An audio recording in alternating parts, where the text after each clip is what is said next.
Subscribe करें और bell दबाएं ताकि कोई खबर रह न जाए।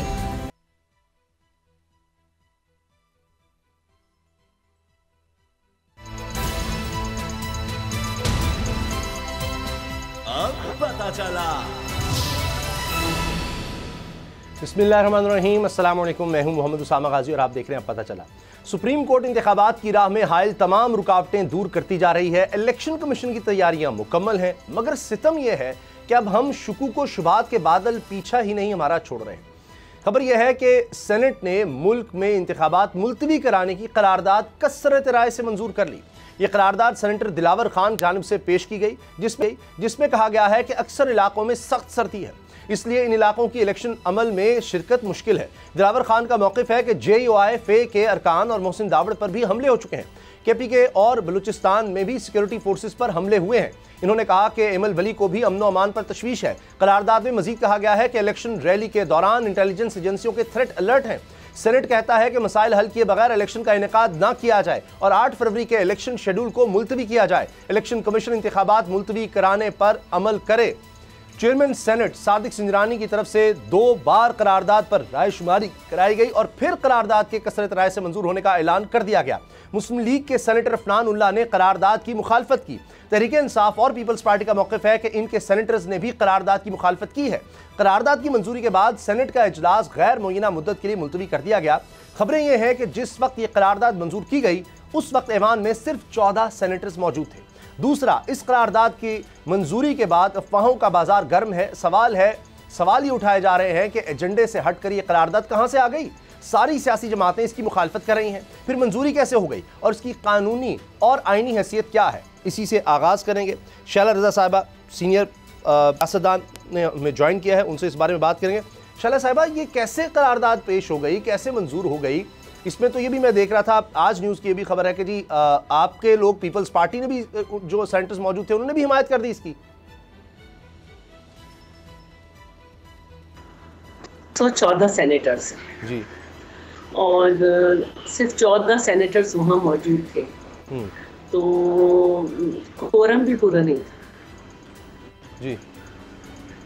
और उसमें अफनान ने भी मुखालफत की, कुछ एक और ने भी की। तो इस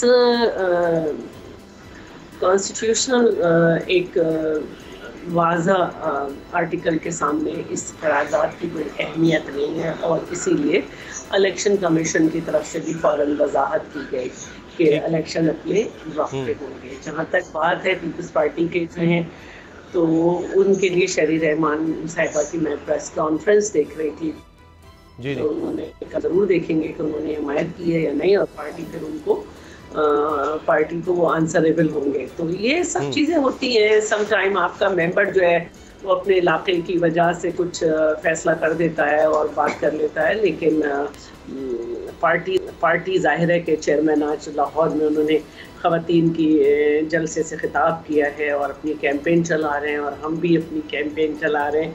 तो हमें तो कहीं से ये इत्तला भी नहीं सुननी अच्छी लगती कि इलेक्शन आगे जाएगा या कुछ इस तरह की बात। चूँकि 30 जलसों का तो ऐलान बिलावल भुट्टो साहब ने किया हुआ है और जिन पार्टीज़ को सबसे ज़्यादा निशाना बनाया गया उनमें अवामी नेशनल पार्टी और पीपल्स पार्टी शामिल हैं, दहशतगर्दी का निशाना जो बनी।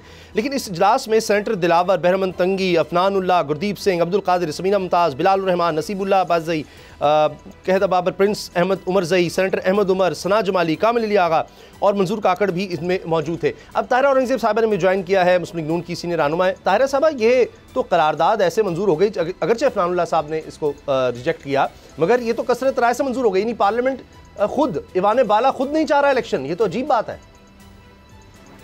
बिस्मिल्लाहिर्रहमानिर्रहीम। जैसा कि मेरी बहन शैला रज़ा ने कहा कि बाज़ दफ़ा कोई मेंबर अपने इलाके से हालात की वजह से कोई इंफरादी डिसीजन लेके कोई बात कर देता है हाउस में, उसका मतलब ये नहीं कि पूरी सियासी पार्टी जो है वो उसके पीछे खड़ी है। और जैसा कि उन्होंने ये भी बताया कि शहरी रहमान ने प्रेस कॉन्फ्रेंस में कहा कि पार्टी शोकाज नोटिस उन्हें देगी।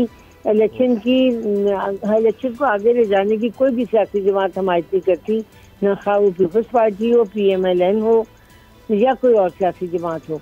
हम चाहते हैं, और इलेक्शन कमीशन ने भी फौरन वाज़ेह किया है कि सेनेट ये करारदाद पास करके फैसला करने का हक नहीं रखती कि इलेक्शन 8 फरवरी से आगे ले जाया जाए, क्योंकि इलेक्शन अपने वक्त पे होगा। इलेक्शन कमीशन ने भी कहा है, जैसा कि सुप्रीम कोर्ट में चीफ जस्टिस साहब ने भी कहा है कि 8 फरवरी हतमी तारीख है और 8 फरवरी को ही इलेक्शन का इनेकाद किया जाएगा। तो ये मैं समझती हूँ इस बयान से इतनी अहमियत नहीं देनी चाहिए। जो बैरमन तुंगी साहब ने कहा वो भी बड़े मंजे सियासतदान है, एक सियासी पार्टी से उनका ताल्लुक है, उनकी जाती राय हो सकती है। और फिर फौरन इतने तो मेंबर भी आज सेनेट में नहीं से नजर आ रहे, जिस तरह ये कहा जा रहा है कि ये अक्सरियत राय से वो पास कर दी गई करारदाद। थोड़े से ही लोग थे और उन्हीं ने ये बात। ठीक है ताहिर साहब, आपकी बात दुरुस्त है, मगर हाँ जी, आप अब जाती राय और चीज़ है, लेकिन कोई 1, 2, 3 होते हैं। अब ये देखिए, पहले ये बात हो रही है जिस तरह शैला साहिबा के खदशात हैं, अब ये बड़ा सीरियस इशू है कि इतनी मुश्किलों से यहाँ तक पहुंचे, इतनी दफा इलेक्शंस डिले हुए, सुप्रीम कोर्ट के जी ताहिर साहब मैं आता हूँ आपकी तरफ, मेरी गुजारिश सुनिए, मैं पहले जरा शैला साहिबा से इसका जवाब ले लूं।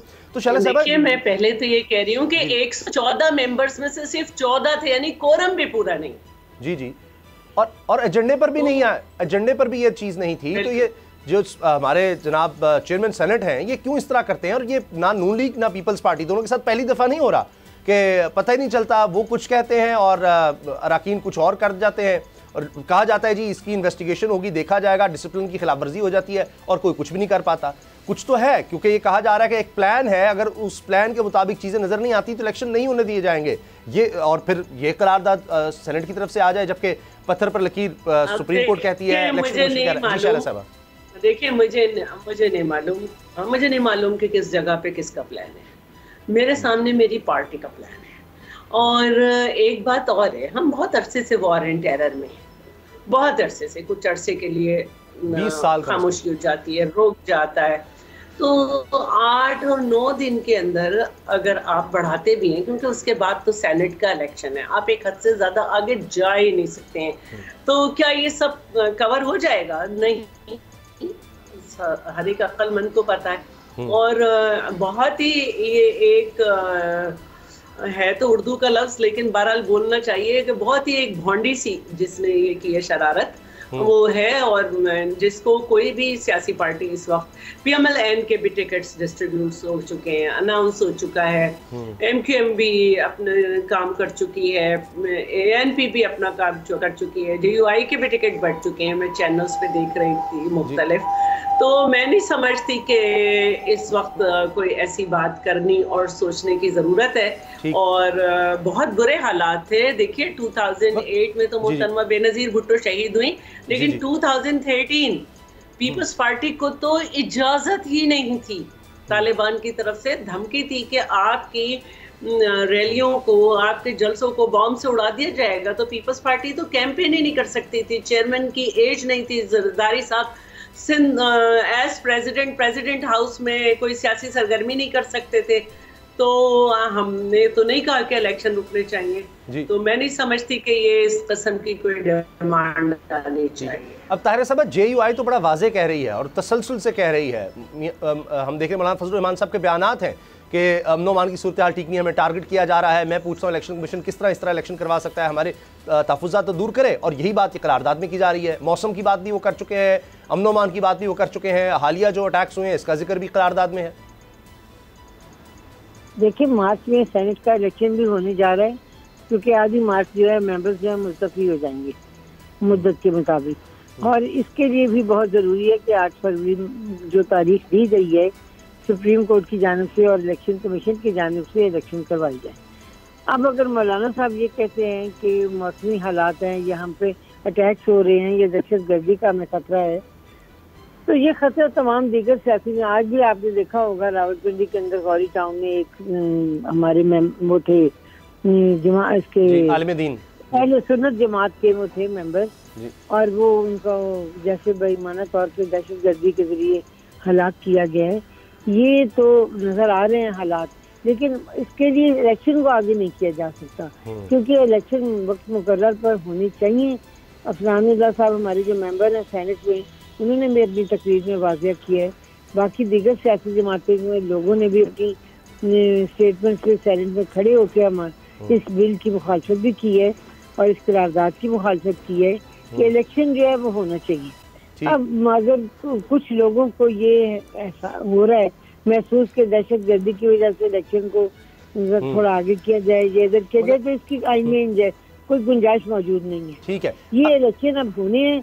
अच्छा। ये अमन अमान कायम करना हुकूमत का काम है, इलेक्शन कमीशन का काम है और इसके लिए मुल्क में अदारे मौजूद हैं। वो इंशाअल्लाह ताला सिक्योरिटी को भरपूर तरीके से हर एक पोलिंग स्टेशन को सिक्योर करेंगे और वोटर्स का वोट डालने का तमाम जो तरीकाकार है उसको पुरअमन तौर पर किया जाएगा और इलेक्शन 8 फरवरी को ही होंगे इंशाअल्लाह। और इसके लिए तमाम सियासी जमातें अपनी तैयारी कर चुकी हैं। अच्छा। तकरीबन 2 दिसंबर को 2 दिसंबर को हमारी PMILN की पहले बोर्ड की मीटिंग लाहौर में हुई और तकरीबन वो 1 माह चलती रही और इसमें तमाम डिविजनल बोर्ड में भी पहले इंटरव्यू हुए। मैं इसी पर आ रहा था। मैं इसी पर आ रहा था कि हाल हम तय कर चुके हैं। अच्छा, अब तो इलेक्शन की आमद है और जो आरओज हैं और जो ऑफिसर्स हैं उनकी ट्रेनिंग भी मुकम्मल हो चुकी है। अच्छा, जो आज जैसा कि आज इलेक्शन जी अब तो बिल्कुल अब तो अपील्स में मामला जा रहे हैं। मैं इस पर आता हूँ कि नून लीग की स्ट्रेटजी क्या है। ट्रिब्यूनल से फौरी फैसले कर रहे हैं जिनके कागजात की नामजदगी परसों तक बहाल नहीं। अच्छा तारिक साहब, आपकी इजाजत से जी मैं इस पर आऊंगा। मुस्लिम लीग नून की तैयारी पर और टिकट्स वगैरह का ज़ाहिर इतना अर्करेजी हुई है इस पर, खुद मियां नवाज शरीफ साहब ने इसको देखा है पहली दफा इतना ज्यादा। जी इस पर आते हैं शहरा साहब। ठीक है, मरियम नवाज साहब जी ठीक है। सब उस बोर्ड के बिल्कुल सीनियर जो थे वो उस बोर्ड के मेंबर थे और ये रोजाना 11-12 घंटे ये बोर्ड की मीटिंग हुई है। हर कैंडिडेट से उसके ख्यालात सुने गए, हर डिवीजन से, हर शहर। तारिक साहब मुझे इजाजत है, मैं एक सवाल जी शैला साहबा से करना चाह रहा हूँ। शैला साहबा जी, जरदारी साहब ने ये बात की थी कि अगर इलेक्शन 10-15 दिन आगे पीछे हो जाते हैं तो इसमें कोई मसला नहीं है। तो हो सकता है कि ये करारदाद भी पेश की जा रही है, तो मौसम की अगर बात है तो थोड़ा आगे कर देते हैं फरवरी से, उसमें तो शायद ये बात की जा रही है। जरदारी साहब तो बाकायदा उन्होंने इंटरव्यू में बात की है।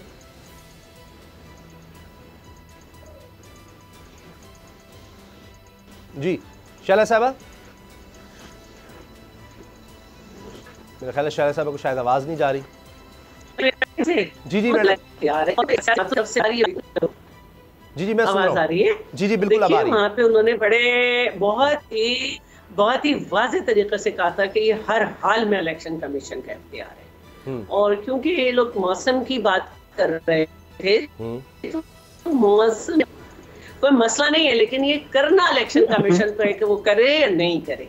लेकिन अगर इसमें आप दहशतगर्दी को भी डाल देंगे तो दहशतगर्दी इससे बड़ी नहीं हो सकती कि मोहतरमा को शहीद कर दिया गया था और हमने नहीं कहा था कि आप इलेक्शन आगे बढ़ाएं। खुद एक इलेक्शन बतारा इस तरह से बहिमाना तौर पे शहीद कर दी गई तो उन्होंने आगे बढ़ाया था, तो हमने उस वक्त भी नहीं कहा। अच्छा, अब ये पीपल्स पार्टी जो है उनकी तरफ से तो 30 मकामात का कहा जा रहा है, 30 से ज़्यादा मकामात पर जलसों का ऐलान पाकिस्तान पीपल्स पार्टी की तरफ से ऐलान कर दिया गया है। तो अब ये पूरे पाकिस्तान में भी जलसे और ख़ासतौर पे हम देख रहे हैं पंजाब में बड़ी एक्टिविटी पाकिस्तान पीपल्स पार्टी की नज़र आ रही है।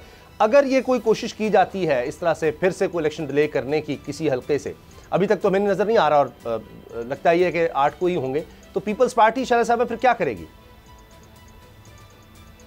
नहीं, मैं समझती हूँ कि इस वक्त वाहिद पार्टी है पाकिस्तान पीपल्स पार्टी जो जोर शोर से अपनी कैंपेन, जिसने सबसे पहले अपनी कैंपेन का आगाज किया। मैं नहीं समझती कि एक बने हुए टेम्पो को जो है वो इस तरह किया जाए और हर हाल में आपको मार्च में सेनेट के इलेक्शन में जाना है, तो 8-10 दिन ऐसी कोई चीज़ नहीं है कि कोई बढ़वा के समझ रहा है कि वो कोई बड़ा तीर मार लेगा, तीर हमारे चलेगा। ठीक, अच्छा चले।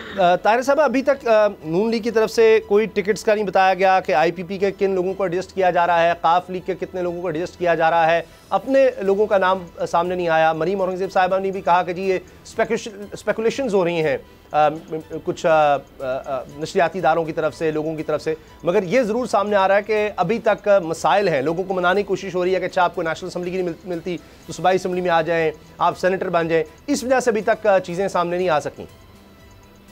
देखिए, जितनी बड़ी सियासी जमात होती है उतने उस सियासी जमात के अपने हालात भी गंभीर होते हैं और जिस तरह के पाकिस्तान के अंदर 2 बड़ी सियासी जमातें मैं समझती हूँ, एक पाकिस्तान मुस्लिम लीग नून और एक पीपल्स पार्टी, तो मैंने आपसे जैसा अर्ज पहले भी किया कि हर डिवीजन की सतह पे नवंबर के मिड में हमने हर डिवीजनल मीटिंग में तमाम कैंडिडेट्स जिन्होंने पार्टी को टिकट सप्लाई किए थे उनके इंटरव्यू किए। पहले डिवीजन की सतह पे जो बोर्ड बनाए गए थे उनके पास उन कैंडिडेट्स के इंटरव्यू हुए, फिर उन्होंने अपनी सिफारिशात तमाम मुरतब करके पंजाब बोर्ड में जब मियां मोहम्मद नवाज शरीफ साहब, मोहम्मद शहबाज शरीफ साहब, मरियम नवाज साहिबा, इसहाक डार साहब, अपने हमारे हसन इकबाल साहब, मरियम औरंगजेब साहिबा, दीगर तमाम मेंबरान जो थे, अयाज सादिक साहब भी थे, साद रफीक साहब थे, ख्वाजा आसिफ साहब थे, तमाम सीनियर क़यादत जो थी उस पंजाब बोर्ड की मेंबर थी। और वहाँ पे फिर जो हमने डिवीजनल बोर्ड की जो सिफारिशात थी और जो उनकी तमाम वो कैंडिडेट्स के इंटरव्यू थे, उनकी तजावीज़ सजेशन थी, वो हमने दी। उसके बाद वहाँ दोबारा उन कैंडिडेट्स को डिवीजनल की सतह पे बुलाया गया। हर डिवीजन के हर अलग अलग कैंडिडेट्स के इंटरव्यूज हुए और ये तमाम इंटरव्यूज 12-12 घंटे 14-14 घंटे लगातार चलते रहे और एक कैंडिडेट के तमाम ख्यालात भी सुने गए। और उसके बाद ये डिसीजन लेने के लिए इन्होंने कहा कि अब हम तमाम ये जो बोर्ड है उनकी मीटिंग्स खत्म हुई और इसके बाद हमने कैंडिडेट्स के ऐलान करने हैं। जाहिर है कुछ दिनों में शायद हो जाएगा। अब मुफ्ती किफायतुल्लाह साहब ने ज्वाइन किया तमाम कैंडिडेट्स। जी ठीक है मुफ्ती किफायतुल्लाह साहब, ये जो करारदाद आज पेश भी हो गई, एजेंडे पर भी नहीं थी और कसरत राय से मंजूर भी हो गई कि इलेक्शन जो है वो डिले किए जाएं, ये सेनेट ऐवान बाला से हो गई और उसमें आपकी पार्टी का नाम लिया जा रहा है कि JUI के तहफ़्फ़ुज़ात हैं, मौसम के भी, अमन व अमान के भी, तो आप सपोर्ट करते हैं इसको? हाँ, हमारा तो मुतालबा है कि इलेक्शन को कुछ दिनों के मौखर किया जाए। हमें सिक्योरिटी प्रॉब्लम है। मौलाना फजल रहमान साहब के काफिले पर हमला हुआ और उससे पहले बाजावड़ में हमारे 50 लोग शहीद हुए, 133 लोग जख्मी हुए। हाफिज हमदुल्ला साहब पे हमला हुआ और जहाँ से मौलाना साहब फजल रहमान साहब बिलांग करते हैं वो उस जगह में एक हफ्ते के अंदर 5-6 धमाके होते हैं। और मौलाना फजल रहमान साहब को सरफराज बुगटी ने खत लिखा था कि आपको थ्रेड है, आप इलेक्शन कैंपेन में न जाएं। और अभी मौलाना असद महमूद जो उनके बेटे हैं उनको खत आया है कि आपको थ्रेड है, आप इलेक्शन कैंपेन में न जाएं। अब जब हमारी ये पोजीशन है कि हम इलेक्शन नहीं कर सकेंगे तो फिर उसको अगर कुछ दिनों के लिए मौखर कर दिया है महीने डेढ़ के लिए तो कौन सी कबाहत है? मुफ्ती साहब एक कबाहत है 20 साल से हम दहशतगर्दी का मुकाबला कर रहे हैं, तो अगर इसमें और काफ़ी अरसा लग गया, कुछ साल लग गए, तो फिर तब तक आइन पर अमल दरामद ना करें, इलेक्शंस ना करवाएं जब तक कि ये दहशतगर्दी पर हम काबू नहीं पा लेते। 20 साल से तो हम इसका सामना कर रहे हैं। आपको तो आपका आइन मौजूद होगा, हमें मौलाना फजल रहमान की जान बहुत ज्यादा अजीज है। यकीनन आप आइन मांगते हैं और हम जिंदगी की भीख मांगते हैं। अगर आप ये जिम्मेदारी उठा सकते हैं कि मौलाना फजल रहमान को कुछ नहीं होगा तो ठीक है, फिर आप किसी पर इत्तेफाक करता हूँ। और अगर आप ये जिम्मेदारी नहीं उठा सकते तो क्यों हमारा मारना क्यों जरूरी है? नहीं, कतई नहीं। लेकिन सर गुजारिश ये है कि 20 साल से दहशतगर्दी है और अगले पता नहीं कितने साल लगे। 20 साल से दहशतगर्दी होने का माना ये कि अब हमें मारा जाए? नहीं, हमारे लोग तो मारे गए हैं, अब क़यादत को मारा जाए? देखिए ऐसी बातें ना करें। लोग कहते हैं कि बेनज़ीर भुट्टो को मारा, तो गलत था ना भाई। जी उन्होंने पहले से चीखे नहीं, हम पहले से चीख रहे हैं हमारी क़यादत को महफूज करो, हमारी क़यादत को नहीं मारो। मुफ्ती साहब हमें मारना क्यों जरूरी है? आप समझाएं ना। मैं इस हद तक आपसे मुत्तफिक हूँ कि हर एक की जान बिल्कुल कीमती है, एक इंसान की जान जो है वो सबसे ज़्यादा कीमती चीज़ है। मगर मसला ये है कि कोई गारंटी नहीं दे सकता किसी का कि जी कोई भी पाकिस्तान में दहशतगर्दी जो है आज के बाद नहीं होगी। गारंटी नहीं मांगते, गारंटी तो अल्लाह देंगे, तहफ़्फ़ुज़ मांगते हैं। क्या कह रहे हैं आप? मैं तो नहीं समझा। मुझे हक हासिल नहीं जिंदा रहने का, मुझे ये हक हासिल नहीं कि मैं बहिफाजत जाऊँ जलसे में और बहिफाजत वापस आऊँ और मुझ पर कोई बम धमाका ना हो। लेकिन मौलाना फजल रहमान साहब ने कहा ना अगर कुछ हुआ तो चीफ जस्टिस और चीफ इलेक्शन कमिश्नर जिम्मेदार होंगे। हाँ, तो यही करा रहे हैं ना।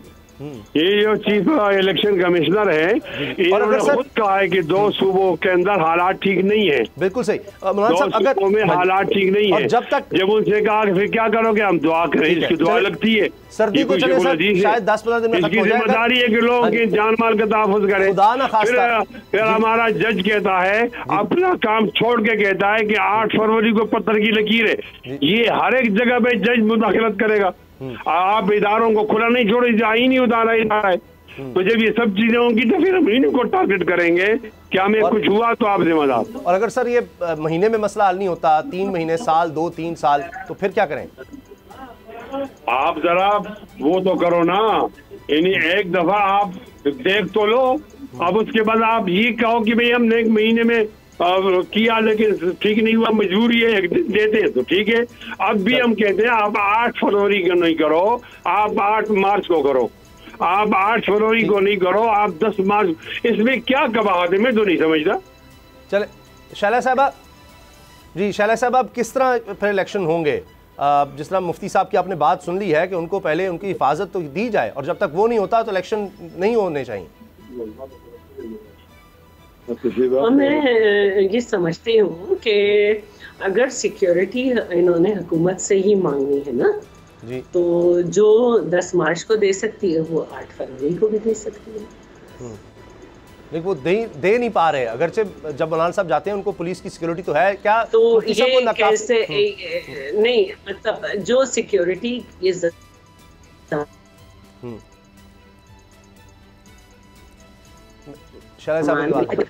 मुफ्ती साहब है, सब कुछ हो सकता है, तो वो 8 फरवरी के लिए भी मिल सकती है। 10 को मैं देखिए, मैं आपकी बात को नहीं कर रही, मुझे खुद थ्रेट होती है, मुझे खुद गवर्नमेंट में बॉम्ब प्रूफ गाड़ी दी जाती है, मैं बहुत थ्रेट पे रहती हूँ क्योंकि आपके साथ कितनी जगह बैठ के मैंने खतरनाक मौज़ूआत पे बबांगे दाखिल बात की है। जिन्होंने सिक्योरिटी प्रोवाइड करनी है वो 10 मार्च को दे देंगे, 8 फरवरी को नहीं देंगे, ये सवाल है जी। अच्छा, जाहिर है कि आपको सिक्योरिटी हुकूमत से मांगनी है ना, तो उनको 8 फरवरी से पहले आपको देनी चाहिए। 10 मार्च को 10 वो मतलब 1 महीने में क्या इम्प्रूव करेंगे वो, तो उसको चाहिए कि अभी दें आप। मैं आपकी जान और सबकी जान हमारे लिए बहुत कीमती है और मौलाना साहब बुजुर्ग हैं, उनका साया भी रहना चाहिए, आलिम है, तो मैं ये समझती हूँ कि उनको तो कोर्ट ऑर्डर ले लेना चाहिए कि मुझे इतनी सिक्योरिटी चाहिए, क्योंकि ह्यूमन शील्ड ही की सिक्योरिटी होगी ना, बॉम्ब प्रूफ की होगी। जी जी, मेरा ख्याल है वो तो शायद जो 10 मार्च की जरूरत है वो 8 फरवरी को दे दें, उससे पहले। जी जी। अच्छा, मुफ्ती साहब, जिस तरह शैला साहब कह रही हैं कि जो सिक्योरिटी आप समझते हैं मुनासिब होनी चाहिए वो मांग ली जाए, कोई बॉम्ब प्रूफ गाड़ी है वो मांग ली जाए और इस तरह के इंतजाम अगर कर दी जाए तो फिर बेहतर हो जाएगा। यही मुतालबा था कि हमें सिक्योरिटी हो, लेकिन हमारे मुतालबे को तो मजाक उड़ाया गया। और हम जब एक इजाफी बात कर रहे थे कि भाई बर्फबारी हो रही है, तो कहा जी सर्द मौसम के अंदर भी तो इलेक्शन होते हैं, और सिक्योरिटी जब हम कहते हैं काश बेनजीर भुट्टो को सिक्योरिटी नहीं मिली और उनको शहीद कर दिया, तो फिर इसका माना है कि आप भी शहीद हो जाएं। यानी जो बातें करते हैं वो बचकाना बातें होती हैं, ऐसी बात नहीं थी कि आप मुतमन हो जाए। मैं टैक्स पेयर हूँ, मुझे तहफ़्फ़ुज़ दो, जब मुझे तहफ़्फ़ुज़ नहीं दोगे तो मैं इलेक्शन में नहीं जा सकूंगा। आप मेरे बगैर किस तरह इलेक्शन करते? जी जी, नहीं करते नहीं, लेकिन ये कहा यह जा रहा है कि जो सिक्योरिटी आप कह रहे हैं क्या वो नहीं दी जा रही, यानी कोई कितने सिक्योरिटी के लोग नहीं समझते कि मुश्किल है, उनको ये वाकयात है मफरूज़े नहीं बताते हैं भाईजान, हम मफरूज़े तो नहीं पता, हुआ वाकया है तो इनको नहीं पता। ये सिक्योरिटी वाले जो है उनके कान बंद हैं, उनको नहीं पता कि वो मौलाना फजल रहमान या उनके उम्मीदवारों को महफूज करें। थोड़ी सी तो लोग हैं वो कह दें जी हम 8 जी ठीक है। चले, मेरा ख्याल मुफ्ती साहब की लाइन ड्रॉप हुई है। मुफ्ती किफ़ायतुल्लाह साहब कह रहे हैं कि जी हमें सिक्योरिटी दी जाए, जब तक हमें इस तरह की सिक्योरिटी नहीं दी जाती जिसमें यकीन दहानी ना हो कि किसी तरह का कोई नुकसान नहीं पहुंचेगा, तो तब तक हम समझते हैं कि इलेक्शन जो है वो तब तक रोके जाएँ। ताहिरा साहबा, अगर आप हमारे साथ हैं, आपने सुना, तो ये जब तक मौलाना साहब की सिक्योरिटी उस तरह की नहीं होती कि जहाँ वो खुद को महफूज तस्वुर करें, वो तो किसी सूरत कह रहे हैं इलेक्शन नहीं होने चाहिए। देखिए, जो अदारे मुल्क के अंदर सिक्योरिटी मुहैया करने के जिम्मेदार है, जिसमें रेंजर्स भी हैं, आर्मी भी है, जिसमें पुलिस भी होगी, जैसा कि हर एक पुलिस स्टेशन के बाहर उन्होंने बनाना है, उस दिन जो भी सिक्योरिटी के माहौल बनाएंगे, तो मौलाना साहब की जान बहुत अजीज है। ये सिर्फ उनकी पार्टी के लिए नहीं बल्कि पूरे पाकिस्तान के लिए मौलाना फजल रहमान साहब की जिंदगी की बहुत ज़रूरत है। तो हम ये चाहेंगे कि जिस तरह से जो अदारे सिक्योरिटी मुहैया करने के जिम्मेदार हैं, जो अमन कायम करने के लिए काम करते हैं, उन्हें चाहिए ख़ास तौर पे जबकि मौलाना साहब को थ्रेट है तो उनको सिक्योरिटी आज ही से मुहैया कर दी जाए। उनकी पार्टी के जिन जिन लोगों पर कोई किसी को भी कोई वो महसूस हो कि हमारे लिए बेहतर हालात नहीं है, तो वो लिख के दें उन अदारों को कि हमें ये सिक्योरिटी चाहिए। अगर वो ये सिक्योरिटी 8 मार्च को दे सकते हैं तो 8 फरवरी से पहले क्यों नहीं देते? वो कल से देनी शुरू कर दें उन लोगों को, उनकी मूवमेंट जो भी है जी। उनकी हिफाजत के लिए उनके साथ एक्स्ट्रा गार्ड लगा दिए जाएं, तो मैं नहीं समझती कि कोई मसला रह जाएगा। क्योंकि और मई जैसे जहाँ हालात हैं, बहुत शुक्रिया जी।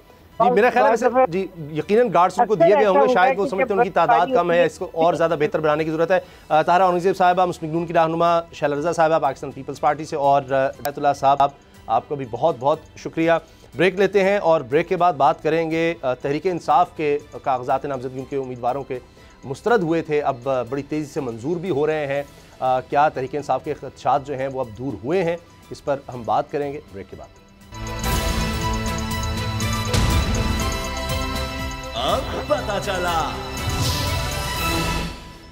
तहरीक इंसाफ कहती है उसके लिए बहुत ही ज़्यादा मुश्किलात हैं जो कि बढ़ती नज़र आ रही हैं। कागजात नामजदगी जिस तरह से उम्मीदवारों ने दाखिल करवाने थे उस वक्त भी गिरफ्तारियों का कहा गया, हत्ता कि कागजात नामजदगी बड़ी तादाद में मुस्तरद होने की शिकायत आई। लेकिन अब जब ट्रिब्यूनल्स में मामला गया है, अपील ट्रिब्यूनल्स में, जहाँ इनके पास ये फोरम था कि अगर इनके मुस्तरद होते हैं तो जाकर आप वहाँ पर अपना मामला रखें, वहाँ पर अब मंजूर भी हो रहे हैं बड़ी तेज़ी से। तो क्या तहरीक इंसाफ के खदशात दूर हुए हैं, इस पर बात करेंगे। और मुफ्ती किफ़ायतुल्लाह साहब जिन खदशात का इजहार कर रहे थे, सिक्योरिटी नहीं है, इस पर भी हम तहरीक इंसाफ का मौक़िफ़ लेंगे। तैमूर सलीम झगड़ा साहब ने हमें ज्वाइन किया है, तहरीक इंसाफ के रहनुमा हैं, साबिक़ सूबाई वज़ीर भी हैं। तैमूर सलीम झगड़ा साहब, पहले तो मुफ्ती किफ़ायतुल्लाह साहब की अगर बात करें, JUI के वो रहनुमा हैं, उनसे भी ब्रेक से पहले बात हो रही थी। सेनेट में करारदाद कसरत राय से मंजूर हो गई है ऐवान बाला में कि अभी इलेक्शंस ना करवाए जाएं, वही बात जो JUI की तरफ से कही जा रही थी। उन्होंने भी वहां पर मौसम की बात हुई इस करारदाद में, और अमन अमान की, मोहसिन दावत पर मामला हुआ, वहां फजलुर रहमान साहब और दीगर लोगों की इसमें बात की गई है। तो मुफ्ती साहब ये कह रहे थे कि जब तक हमारी सिक्योरिटी को यकीनी नहीं बनाया जाता, हमारे लिए एक एक जान कीमती है, तो इलेक्शन नहीं होने चाहिए। हमारे बगैर आप कैसे इलेक्शन करवाएंगे? और चीफ जस्टिस कौन होते हैं कि वो 8 की तारीख दे दें? वो बार बार ये बात कर रहे हैं। तो इस पर जब तक JUI के तहफ़्फ़ुज़ात दूर नहीं होते, जिस तरह आपके भी तहफ़्फ़ुज़ात हैं, तो फिर फ्री एंड फेयर इलेक्शन तो नहीं हो सकते। देखिए, फ्री एंड फेयर इलेक्शन तो कहीं दूर से नजर नहीं आ रहे, लेकिन जो हमारे साथ हो रहा है उसके बावजूद हम कह रहे हैं कि 8 फरवरी से और एक दिन भी हम ये इलेक्शन डिले नहीं कर सकते। 3 बातें। पहले सेनेट में करारदाद, आई एम सॉरी, लेकिन 100 के सेनेट में जब 14 लोग हो जो क्वोरम भी बराबर ना हो, और उन 14 में मेरे ख्याल में PMLN का सेनेटर भी और हमारे भी जो सेनेटर एक मौजूद थे, दोनों ने उस करारदाद की मुखालफत की। तो जो 10-12 सेनेटर्स ये करारदाद लाए, उनको शर्म आनी चाहिए। और मेरी तो डिमांड है कि सारी पार्टीज अब मिलके काउंटर करारदाद ले आए, ताकि विल ऑफ द पीपल पता जाए। पहली बात, आइडिया, जमहूरियत से भाग नहीं सकते। दूसरी बात, चीफ जस्टिस साहब ने कहा कि if you can't stand the heat, get out of the kitchen. ये मेरे ख्याल में जबरी गुमशुदगियों के केस में, ठीक है। यानी कि हालांकि इसके साथ अग्री करना मुश्किल है कि जो सियासतदान किचन की गर्मी नहीं सह सकते, तो उनको किचन से निकल जाना चाहिए। तो हम तो माजरत के साथ बहुत से लोग किचन में बड़ी गर्मी सह रहे हैं। तो ये जो मौलाना किफायतुल्लाह साहब जैसे लोग हैं, ये फरवरी की सर्दी नहीं सह सकते इलेक्शन के लिए।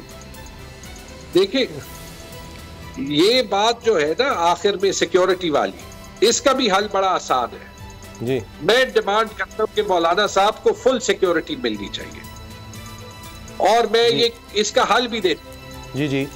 IG गंगापुर साहब, ये जो हमारे पीछे आदि KP की पुलिस फोर्स लगाई है ना, 2500 लोग तो जरताज गुल वजीर के पीछे हाई कोर्ट पहुंच गए थे जी। ये सब मौलाना साहब को दे दे, हमारी सिक्योरिटी भी बेहतर हो जाएगी और मौलाना साहब की सिक्योरिटी भी बेहतर हो जाएगी। ये आपने अच्छी तजवीज़ दिया। और दूसरा ये भी कि अब पार्टीज को सामने आना चाहिए और मेजॉरिटी दिखाकर इस करारदाद के मुताबिक एक दूसरी करारदाद लानी चाहिए। देखते हैं सामने आते हैं नहीं। कोई जरदारी साहब तो कह चुके हैं 10-15 दिन आगे भी चले जाएं, कोई मसला नहीं होगा। हमें ज्वाइन किए नवीद हयात मलिक साहब ने, सदर Islamabad high court bar association है। नवीद हयात साहब, ये जो हम इस वक्त देख रहे हैं माहौल, एक तो ये सेनेट वाला मामला, उसमें भी कहा जा रहा है कि जनाब एक तारीख आ चुकी है, तो अब क्या होगा? क्योंकि एक टेक्निकल मामला ये चल रहा है कि सुप्रीम कोर्ट में जो हेयरिंग चल रही है कि क्या पार्लियामेंट जो है वो ये कह सकती है एक कानून साजी से कि जनाब ये चीज़ ऐसे नहीं ऐसे है, तो पहले भी उसको माना गया, अब भी यही डिबेट चल रही है, देखते हैं क्या फैसला आता है। तो क्या करारदाद भी उसको वेटेज नहीं फिर मिलनी चाहिए? एक करारदाद आ गई है तो फिर दोबारा सोचा जाए उस पर। नवीद हयात साहब। बिस्मिल्लाहिर्रहमानिर्रहीम, बहुत शुक्रिया सर। एक तो मैं सर की बात से इत्तफाक करूंगा कि 100 के ईवान में अगर 10-12 आदमी ये करारदाद ले आते हैं और वो कोरम भी अगर पूरा नहीं होता और इस बात को इतना उछाला जाता है कि जिससे इलेक्शन का माहौल खराब हो, तो मैं ये समझता हूँ ऐसा नहीं होना चाहिए। 8 फरवरी को इंतखाबात के हवाले से आर्मी चीफ का बयान भी आपके सामने है और ऑनरेबल चीफ जस्टिस साहब की स्टेटमेंट भी आपके सामने है, जो दोनों ने मुतफिका तौर पे अपनी अपनी जगह पे ये स्टेटमेंट दिया है कि इंतखाबात जो है वो मुकर्रर मुद्दत में होने चाहिए। और हम भी इस बात की हिमायत करते हैं और हमेशा हमारा मौक़िफ़ ये रहा है कि इस मुल्क में जो इस वक्त अदम इस्तेहकाम है और जो बेचैनी है और जो माशी सूरत हाल है, उन सब का बेहतरीन हल सिर्फ यही है कि इंतखाबात मुकर्रर मुद्दत में हो और जो मुल्क की भाग दौड़ है मुल्क की मुंतखब करदा जो अवाम मुंतखब करे उस जमात के हवाले किया जाए इक़्तिदार। तो ये जो माहौल पैदा किया जाए। जी सर, इस पर अब तैमूर साहब आपने बात सुन ली। अच्छी, बाय एंड लार्ज वकला, civil society, human rights organisation, सबसे बढ़कर अब तो इलेक्शन कमीशन भी कह रहा है, फिर सुप्रीम कोर्ट का आ गया, आखिरकार सदर ने भी जो कहा वो उस पर एग्री हो गया। तो ये एक एजेंडे पर भी बात नहीं होती, आ जाती है। तो ऐसे कहा जाता है देयर इज़ अ प्लान कि उसके मुताबिक अगर चीज़ें नहीं हो जाती तब तक फिर इलेक्शन होना मुश्किल है और इसीलिए इस तरह की बातें आ जाती हैं। अब आप ये देख लें कि जिस तरह हमने अभी ये माहौल देखा, इस पर कमेंट कीजिएगा, लेकिन साथ ये कि आपके जो खदशात थे वो किचन की जो गर्मी थी बावर्ची खाने की, वो कुछ कम हुई है? क्योंकि अब आपके कागजात नामजदगी मंजूर भी होने लग गए हैं अपील में जाकर, तो आपको अब नज़र आ रहा है कुछ खदशात आपके या जो गिले शिकवे थे कुछ कम हुए, दूर हुए? देखिए, ये तो मैंने पहले प्रेडिक्ट किया था कि जब जुडिशल ऑफिसर्स के पास चला जाएगा ये मामला कागजात नामजदगी के रिजेक्शंस का, तो वो विदस्टैंड जुडिशल स्क्रूटनी नहीं कर सकता। अजीब अजीब मज़ाहिया खेज चीज़ों पे जो है इलेक्शन पेपर्स लोगों के रिजेक्ट हुए, किसी पे केस ना प्रोवन हो, केस का बहाना बनाना। अली मोहम्मद खान के केस में कहा था कि इन्होंने टिकट नहीं जमा किया। मेरे पे 2014 के एग्रीकल्चर इनकम टैक्स के पता नहीं कौन से अरेयर्स निकालना, जब 2018 में मैं 2014 के अपने कागजात जमा करके इलेक्शन लड़ चुका हूँ। तो ये बाजार जो पंजाब में हुआ, जो पंजाब पुलिस लग रही थी कि एक एक कैंडिडेट पे हमला कर रही है, और अगर आप पीटीआई के सिर्फ टॉप 200 कैंडिडेट्स ले लेना कंट्री वाइड पूरे मुल्क में, तो उसमें आपको 90% डिस्क्वालीफाइड नजर आ जाएंगे। ये स्टेटिस्टिकली पॉसिबल ही नहीं है। और इसमें सबसे बड़ा फिर सवालिया निशान इलेक्शन कमीशन पे उठता है और इस बात पे उठता है कि जब हम बात इसकी कर रहे थे कि या जुडिशल आरओज ले आए या फिर जो ये आरओज है एडमिनिस्ट्रेशन के, इनको आजाद कर दे कि ये प्रेशर से आजाद होके अपना काम कर सके, तो फिर ये भी सही काम करेंगे। जी, मैंने ये भी प्रिडिक्ट किया था कि इसके होने के बाद आप शायद कल देख लें कि एमल वली खान की स्टेटमेंट आ जाए कि ये देखें पीटीआई को रिलीफ मिल रही है, फिर शायद मौलाना साहब की स्टेटमेंट आ जाए कि पीटीआई को तो लेवल प्लेइंग फील्ड से भी ज्यादा मिल रहा है, फिर शायद पीएमएलएन की स्टेटमेंट आ जाए कि 9 मई को याद रखें। 9 मई की मजम्मत हमने बहुत बार की है, लेकिन ये हमें अब जरूर पूछना चाहिए कि ये क्या है कि पीएमएलएन बार बार हर रोज पाकिस्तान के अवाम को और पाकिस्तान के स्टेट को एक दूसरे के सामने करना चाहती है। क्या पीएमएलएन इतना तो नहीं डरी हुई कि लाडला बनने के बाद भी वो एक वन हॉर्स रेस भी नहीं जीत सकती? अभी तो उनकी चीजें कुछ मुश्किल नजर आ रही है क्योंकि वो सीट एडजस्टमेंट के मामला जरा गड़बड़े। नवीद हयात साहब, जो आज भी समाज सबसे ज्यादा डिस्कस होती रही वो सुप्रीम कोर्ट में ताहयात नहली वाला मामला है, उसमें अब फैसला महफूज कर लिया गया है। ज़ाहिर अब देखते कब आएगा, इसमें भी कहा गया है कि हो सकता है कुछ दिन लग जाएं, लेकिन जल्द आने की तवक्को है क्योंकि बार बार चीफ जस्टिस ने ये कहा रिमार्क्स में कि इलेक्शंस आने वाले हैं और उससे पहले इसको हमें बताना है क्योंकि कन्फ्यूजन हो सकती है कि कोई ताहयात नाहिल है नहीं है, इसको में once and for all decide करना है। कल भी इस पर हमने बात की प्रोग्राम में, उसमें है कि इनकंसिस्टेंसी नजर आती है कि सुप्रीम कोर्ट कभी कहती है जी किसी की 10 साल किसी की 3 साल, जहां वाजे नहीं है। मगर साथ जो फैसल सिद्दीकी साहब ने अपने आर्गूमेंट्स में बात की थी, आप उसके बारे में क्या कहेंगे? उन्होंने ये कहा कि इस तरह एक बड़ा प्रेसिडेंट सेट हो जाएगा कि कोई भी इंटरप्रिटेशन सुप्रीम कोर्ट करती है अगर आइन की, जहां पर आइन में वाजे नहीं है कोई चीज़, तो एक गवर्नमेंट जो है जो भी होगी वो एक करारदाद लाएगी या ये एक कानून बना देगी और सुप्रीम कोर्ट के फैसले को वो उड़ा कर रख देगी। तो क्या ऐसा मुमकिन है? ये खदशात आपको दुरुस्त नजर आते हैं? नहीं, मेरा ख्याल है क्योंकि जो भी आर्गूमेंट्स हुए आपने भी सुने होंगे, हमने भी सुने हैं पिछले 2 दिन, उसमें मुतअद्दिद जो पुराने केस है उनके हवाला जात दिए गए। देखिए ये जो ताहयात नाअहली है ये है जजमेंट लॉ है। वैसे तो आप इलेक्शन एक्ट में देखें या आइन में देखें तो किसी जगह पे भी जो नाअहली की मुद्दत है उसका तयन नहीं है जी। ये जो तयन किया गया मुद्दत का ताहयात नाअहली का, ये भी अदालत के जरिए से एक जजमेंट के जरिए से किया गया और उसके बाद कितनी मुतअद्दिद जजमेंट्स का हवाला दिया गया जो फॉर एंड अगेंस्ट है।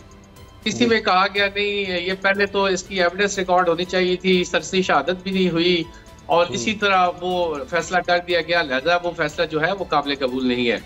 तो मुतअद्दिद केसेस का हवाला जब दिए गए फॉर एंड अगेंस्ट, और कई ऐसे जज जो एक बेंच में भी थे और फिर उसी बेंच में भी थे, उस पर ऑनरेबल चीफ जस्टिस साहब का यही व्यू था कि ये जो है अब ये जो इनकंसिस्टेंसी आप कहते हैं ये इसी बुनियाद पे है कि कोई जज किसी जजमेंट का हवाला देता है, कोई किसी जजमेंट का हवाला देता है। तो उन्होंने कहा कि चूंकि कोई 3 रुकनी बेंच का फैसला है, कोई 5 रुकनी बेंच का फैसला है, तो इस वक्त जो लार्जर बेंच है वो अगर इस चीज को डिसाइड कर देगा तो वंस फॉर ऑल ये सेट हो जाएगा कि नाअहली की मुद्दत क्या कोई मुकर्रर कर सकता है या नहीं कर सकता।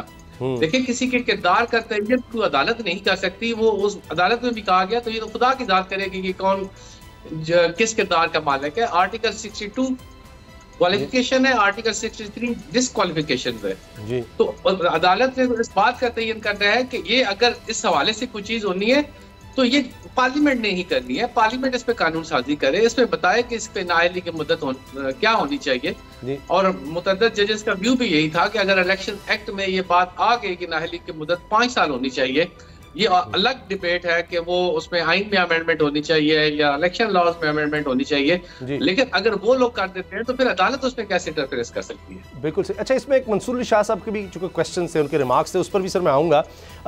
ये बात तैमूर साहब, एक इस पर भी आपकी क्या राय है या पार्टी की क्या राय है? ये बात सही है कि किसी को भी ताहयात नाअहली होना चाहिए? एज ए पॉलिटिशियन आपको भी डर लगता है? अब आप जब आप गवर्नमेंट में ना रहे तो फिर आपके खिलाफ भी बहुत कुछ हो रहा है, तो उसमें कुछ भी किया जा सकता है। हमने देखा नैब में पहले 14 दिन का था रिमांड, यानी पहले 100 दिन 90 दिन तक, फिर वो 14 किया कि केसेस खत्म हुए, फिर उसको दोबारा बढ़ा दिया गया कि आप हमारे तो बख्शोगे। तो ये पॉलिटिशियंस एक दूसरे के खिलाफ फिर इस तरह की कानून साजी करते चले जाते हैं। देखिए 2-3 चीजें। पहली चीज तो ये कि अगर आप जाती तौर पे पूछ ले, मेरे कल केसेस लगे हुए इलेक्शन नॉमिनेशन पेपर्स के बहाल होने के, ना हो तो सुप्रीम कोर्ट चले जाएंगे, अगर इंसाफ पे हो तो इंशाल्लाह हो जाएंगे जैसे आज सारे हुए। लेकिन फ्रैंकली अगर ना भी हो ना, मैंने तो ये फैसला किया है कि ये सियासत पोजीशन के लिए नहीं करनी है। पाकिस्तान इसलिए आया था कि सियासत में ये जो रिवायती सियासत है इसका खात्मा पाकिस्तान को चाहिए, और इमरान खान से बेहतर उसके लिए कोई गाड़ी उस वक्त भी नहीं थी, आज भी नहीं। पहली बात। दूसरी बात, ये ताहयात डिस्क्वालिफिकेशन में मैं आपको अपनी जाती राय दूंगा।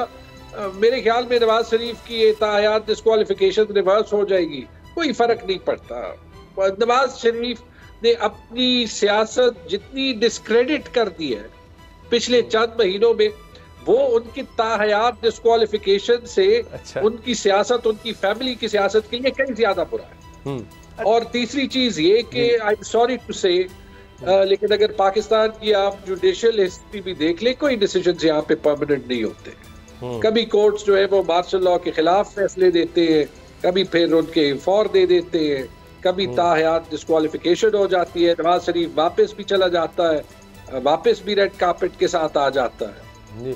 हमें एक बार फैसला करना है कि ये मुल्क एक निजाम के तहत ही चलाना है जी। आज की अगर आप सिचुएशन ले लें, हम हर वक्त पीछे नहीं देख सकते क्योंकि पीछे बहुत कुछ हुआ है, लेकिन अगर आज की आप सिचुएशन देख ले, ये हो ही नहीं सकता जो कि स्टेट तासुर दे रही है कि पाकिस्तान तहरीक इंसाफ की कोई जो 2000 कैंडिडेट्स है या जो टॉप 200-250 कैंडिडेट्स है या उसका जो हर वोटर है कि कोई एक भी इसमें पॉइंट पे मतन ना हो, या जो ये 70% अवाम पाकिस्तान तहरीक इंसाफ के पीछे खड़े हैं कि ये सारे जो है गद्दार हैं, मतलब मुल्क का 2/3 हिस्सा एंटी पाकिस्तान तो नहीं हो सकता ना। अगर वो इमरान खान के पीछे खड़े हैं तो मतलब इमरान खान में कोई खूबी होगी ना। अच्छा, ये एक और बात ठीक एक और मामला है कि जिस तरह आप लोगों ने कहा कि जी शुरू में हमें नॉमिनेशन पेपर्स में प्रॉब्लम्स थे, तजवीज़ कुनिंदा तायद कुनिंदा में प्रॉब्लम्स थे, अब एक और भी आपको मुश्किल आ सकती है कि जो आपके उम्मीदवार हैं वही दस्तबरदार ना आखिर में हो जाए। इसका कुछ सोच रखा है आपने? इस पर मैं आऊँगा, लेकिन मैं चाह रहा हूँ नवीद हयात साहब से पहले ये बात कर लूँ। नवीद हयात साहब, जो जनाब जस्टिस मंसूर अली शाह साहब ने भी बार बार ये सवाल किया कि आइन में किस तरह से हम एक सिंपल लॉ जो है, जब आइन वाज़े नहीं है तो सिंपल लॉ के तहत उसकी वजाहत की जा सकती है। सर ये बिल्कुल इस बात पे डिबेट की गई, और ये एक और डिबेट है कि ऑफ कोर्स अगर आइन में अमेंडमेंट करनी है उसके लिए 2/3 अक्सरियत चाहिए आपको, और कानून के जरिए से आप आइन में जो है वो नहीं उस पर असरअंदाज हो सकती कोई भी, अगर आप कोई इस तरह की कानून साजी करते हैं। लेकिन अब आइन में भी किसी जगह पे कोई मुकर्रर तो नहीं है मुद्दत, देखिए ना, आइन में भी किसी जगह पे नहीं लिखा हुआ कि तायात नैली होगी। और मैं सारे पॉलिटिशियन से गुजारिश करूंगा कि ये आप लोगों की है कि तायात नैली नहीं होनी चाहिए। जब आप इलेक्शन पेपर्स जो है वो आप जमा करवाते हैं, अगर उसमें कोई मिस स्टेटमेंट है, कोई और आपकी डिस्क्वालिफिकेशन है, और किसी बुनियाद पे आपके वो जो डॉक्यूमेंट्स हैं, जो नॉमिनेशन पेपर्स हैं वो रिजेक्ट होते हैं, तो आप वो ये रिजेक्शन उस हद तक होनी चाहिए। उसके बाद अगर वो आप उसको आप जो भी जिस बुनियाद पे होते हैं उसको खत्म करके आप आ जाते हैं तो आपको इलेक्शन लड़ने की इजाजत होनी चाहिए। लेकिन किसी पे भी ये कंगन नहीं लगाई जा सकती कि वो ताहयात आप इलेक्शन लड़ ही नहीं सकते। और सर इसका भी वजाहत कर दीजिएगा कि ये इंटरप्रेशन ऑफ लॉ ये सुप्रीम कोर्ट का डोमेन है और कानून साजी उधर है, तो अगर वो कानून इस तरह का बनाते चले जाएंगे जहां सुप्रीम कोर्ट ने इंटरप्रेट किया हुआ है उसके हवाले से कानून बनता चला जाए, ये कोई मसला आ सकता है कल को? नहीं सर, ऐसी बात नहीं है। मैं ये समझता हूँ कि जहाँ पे भी कोई इबहाम है तो उस इबहाम को जो है वो सुप्रीम कोर्ट उस पर तशरीह कर सकती है। आइन में किसी जगह पे भी कोई बात अगर क्लियर नहीं है, उसमें इबहाम है, तो आप वो भी एक प्रोसीजर है। सर यही तो सवाल है कि सुप्रीम कोर्ट उस इबहाम की तशरीह करती है और उसके बाद एक कानून आ जाता है सिंपल मेजॉरिटी के साथ, तो फिर वो तो कानून रहेगा, तो सुप्रीम कोर्ट का फैसला तो गया नहीं सर। वो बाकायदा जो है वो, ये तो पहले वैसे प्रेसिडेंट मौजूद भी है, लेकिन होना यही चाहिए कि कानून साजी पार्लियामेंट का काम है, और अगर आइन में कोई कमी बेशी है, कोई अबहाम है, तो उसकी तशरीह सुप्रीम कोर्ट का काम है। अपने अपने दायरा हदूद के अंदर रह के काम करना चाहिए। जब आप किसी के दायरा हदूद में मुदाखलत करते हैं तो वहीं से फिर बिल्कुल आप सही कह रहे हैं। यही तो सर प्रॉब्लम, जो सुप्रीम कोर्ट के 5 जजेस कहते हैं ताहयात, उससे हमें इख्तिलाफ होगा, तो बेहतर नहीं था कि फिर इसमें आइन में ही तरमीम कर दी जाती। अब सुप्रीम कोर्ट ने कह दिया जी उनकी इंटरप्रिटेशन गलत होगी। मैं विद ड्यू रिस्पेक्ट के फैसला तो अब चूंकि रिजर्व है, फैसला होगा, लेकिन मेरा ये ख्याल है कि जो तमाम आर्गूमेंट्स थे और जो पहले भी कई मुकदमा जात के हवाला जात दिए गए, मेरा ये ख्याल है कि होगा इसी तरह ही कि ये को डिसाइड करके छोड़ा पार्लियामेंट पे ही जाएगा कि पार्लियामेंट इस हवाले से कानून साजी करके इसका तय्यद करे, क्योंकि बेसिकली कानून साजी या आइन में अमेंडमेंट ये पार्लियामेंट का काम। ओके सर आरओज़ का भी कर दें इससे पहले कि मैं तैमूर साहब की तरफ दोबारा जाऊं। ये रिटर्निंग अफसरान चूंकि आए जुडिशरी से नहीं थे और एक तहरीक इंसाफ ने कहा कि जी जुडिशरी से आए, वो नहीं हो सका। अब जस्टिस अरबाब साहब का मैं पढ़ रहा था, उनके भी केसेस में ये हुआ, उनके पास केस गए, उन्होंने कहा ये एक जैसे ही बिल्कुल उन्होंने ऑर्डर्स जो है कोई कॉमा फुल स्टॉप का भी फर्क नहीं है और वो रिजेक्शन इस तरह से कर रहे हैं, अब पेश भी नहीं हो रहे। इलेक्शन कमीशन लिख कर दे रहा है उसको कि जाके अपने फैसलों को डिफेंड तो करो, आरओ जा भी नहीं रहे ट्रिब्यूनल्स के सामने। देखिए इस हवाले से मैं अब क्या कमेंट करूं, जब आप कोई नॉमिनेशन पेपर किसी बुनियाद पर रिजेक्ट कर रहे हैं तो उसकी एक ठोस वजह होनी चाहिए। इस तरीके से नहीं होनी चाहिए कि छोटी छोटी बुनियाद पे आप नॉमिनेशन पेपर रिजेक्ट करते जाएं। लेकिन एनी हाउ उसमें फिर आगे इलेक्शन ट्रिब्यूनल मौजूद है और इस हवाले से वो ऑफ कोर्स एक्शन भी ले रहे हैं, और कहीं पे अगर कोई इस तरह की गलतियां की भी गई हैं तो वो उन ऑर्डर्स को सेटिस्फाइड कर रहे हैं और जो लोग हैं उनको अलाउ कर रहे हैं कि आप इलेक्शन कॉन्टेस्ट कर सकते हैं। लेकिन बुनियादी जिम्मेदारी मैं आपसे वो करूंगा कि ये बुनियादी जिम्मेदारी आरोज किया है कि वो देख के और कानून के मुताबिक फैसला करें। ठीक तैमूर साहब, अब इलेक्शन कमीशन शायद अपील में जाएगा आपके हक में जो फैसले आ रहे हैं इलेक्शन कमीशन आपको छोड़ेगा नहीं, और जो आपके जिस चीज़ के एक्सेप्ट हो रहे हैं आगे इलेक्शन कमीशन ने जाना है। फिर ये भी है कि आपके उम्मीदवार ही अगर दस्तबरदार हो गए, इधर उधर कोई हो जाता है जिस तरह हो रहे हैं, तो फिर क्या करेंगे आप? देखिए, पहली बात तो ये आप कह रहे हैं कि इलेक्शन कमीशन हमारे अगेंस्ट अपील पे जाएगा। वैसे ये वही इलेक्शन कमीशन है जो कि बड़ी मेहनत कर रहा है कि किसी तरीके से पीटीआई को बैट का सिंबल ना मिले, या बजाय ये लग रहा है, ठीक है, क्योंकि शायद अगर मैं वहां पे होता, और चूंकि इलेक्शन कमीशन का एक रोल एक रेगुलेटर का होता है या एक अदालत के बरक्स जो अदालती एक रोल है एग्जीक्यूटिव के बरक्स, वही रोल इलेक्शन कमीशन का होता है। तो इलेक्शन कमीशन ने बैट के सिंबल पे अपना फैसला दे दिया। ये एक सवाल बनता है कि उनको फिर पेशावर हाई कोर्ट की जजमेंट चैलेंज करनी चाहिए थी या नहीं, जब 175 पार्टियों के अनअपोज्ड इलेक्शंस हो चुके। अब जैसे आप कह रहे कि अगर वो आगे ये फैसले भी चैलेंज कर ले, बिल्कुल कर ले, और बिल्कुल जैसे आपने कहा, बज़ाहिर तो लगता ये है कि अगर पीटीआई के कैंडिडेट्स को फोर्स किया जाए कि वो इंडिपेंडेंट लड़े, तो उसकी कॉन्सिक्वेंसेस तो ये भी होंगे कि लोगों को फिर कोशिश करवाई जाएगी कि उनको बिठाया जाए, ये कोशिश करवाई जाएगी कि एक कैंडिडेट को 2-2, 3-3 और लोग खड़ा करवा दिए जाए, और उनको ये कहा जाए कि वो क्लेम करें कि वो इमरान खान के कैंडिडेट्स हैं। और सबसे जरूरी ये कि अगर जो लोग इलेक्ट हो जाएं इंडिपेंडेंट, तो उसके बाद फिर कोशिश करवाई जाएगी इलेक्शन के बाद कि उनको हॉर्स ट्रेडिंग कराई जाए। अब मेरे इस पे 2 सवाल बनते हैं। ऐसे इलेक्शन प्रोसेस को दुनिया में कौन मानेगा, पहला सवाल। और दूसरा सवाल ये कि चले हुकूमत आप इंस्टॉल भी कर दे, क्या इससे पाकिस्तान का कोई भला हो सकता है? और अगर नहीं हो सकता तो क्या हम इतने भी पाकिस्तान को अपने ऊपर प्रायोरिटी नहीं दे सकते कि हम पाकिस्तान के आईन को उसी तरीके से चलने दें जिस स्पिरिट में वो लिखा गया है? नहीं, बिल्कुल free and fair election sir होने चाहिए, और स्टेबिलिटी मुल्क में तभी आ सकती है, इसमें तो कोई इख्तलाफ नहीं हो सकता। नवीद हैत साहब, ये एक अजीब बात आई कि एक पेशावर हाई कोर्ट के जज साहब कहते हैं अच्छा जी वो इलेक्शन कमीशन का जो फैसला है उस पर एक तरह से स्टे, चूँकि मैं तो कानूनी माहिर नहीं हूँ, वो बल्ला मिल जाता है। फिर दोबारा एक सिंगल बेंच करता है, तो डिवीजन बेंच जो है वो उसने 9 जनवरी को सुनना है। तो ये एक अजीब सी बात आ जाती है। फिर जाहिर है कि कोई कहीं एक जज अप्रिशिएट हो रहा होता है, कहीं उस पर तनकीद हो रही होती है। तो ये भी हमें समझ नहीं आ रही, जिस तरह आपने कहा इनकंसिस्टेंसी है यहाँ भी, तो ये तो इख्तलाफ हो गया। वही हाई कोर्ट है, वो एक जज कुछ कह रहा है, दूसरा जज कुछ कह रहा है। सर मैं इस हवाले से बिल्कुल ये कहूँगा कि ऐसा नहीं होना चाहिए।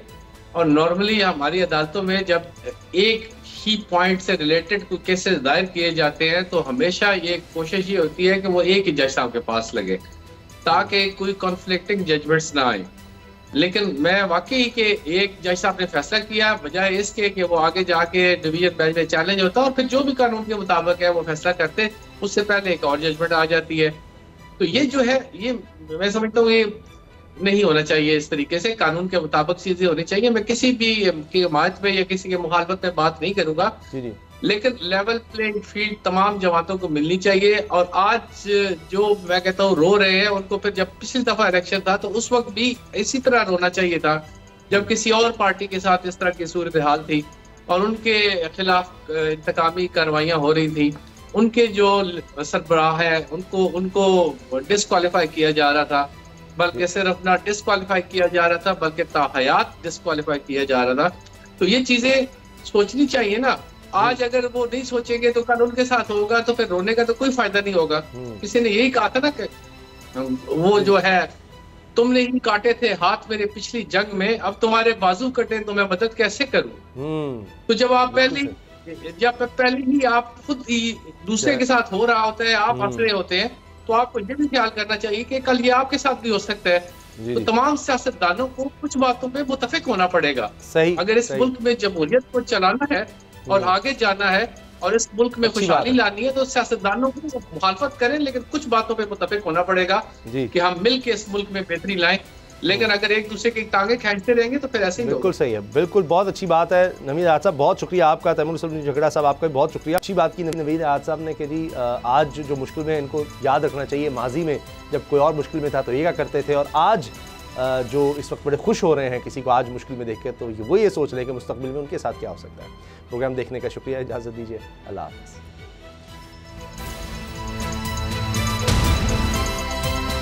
अब पता चला। सब्सक्राइब करें और बेल दबाएं ताकि कोई खबर रह न जाए।